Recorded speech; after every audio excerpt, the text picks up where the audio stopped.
নির্বাচন আসে, নির্বাচন যায়, কিন্তু সাধারণ জনগণের সমস্যার সমাধানে ব্যর্থ থেকে যায় এডিসি প্রশাসন। এই ব্যর্থতার কারণে দীর্ঘদিন ধরে সমস্যার সম্মুখীন সিমনা বিধানসভার বাচুই এলাকার জনগণ। এই সমস্যাকে সামনে রেখে 2024 লোকসভা নির্বাচনের ভোট বয়কট করলেন স্থানীয়রা। 1 নম্বর সিমনা বিধানসভার বাচুই বাড়ি এলাকার জনগণ রাস্তার দাবিতেই এই ভোট বয়কট করেন।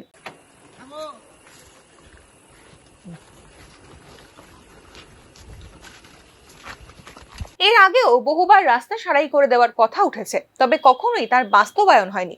তাই সাধারণ ভোটাররা রাস্তার দাবিতে ভোট বয়কট করেন।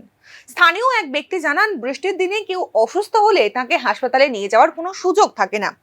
জল নামা পর্যন্ত অপেক্ষা করতে হয়। শুধু তাই নয়, কোনো জরুরি পরিষেবাও পাওয়া যায় না। স্থানীয় জনগণ ভোট বয়কট করার বিষয়ে সংবাদ মাধ্যমের মুখোমুখি হয়ে বিস্তারিত জানান কিভাবে দীর্ঘ প্রায় 35 বছর ধরে এহেন পরিস্থিতিতে দিন কাটাচ্ছেন তারা, তা কেবল তারাই জানেন। ও রাস্তা পাইছে না, কেন পাইছে না? রাস্তা দেখো না কেমন হাঁটে, এই দেখে কেউ বাধ্য করছে আর কি, সবই ভোট দিয়ে না বলে। কে বাধ্য করছে? এই লোকালে মানুষ, আমরা এই এলাকায় লোকালরা, সাইনাওয়াতে লোকের লোক সবই বাধ্য করছে আর কি। কি কইছে?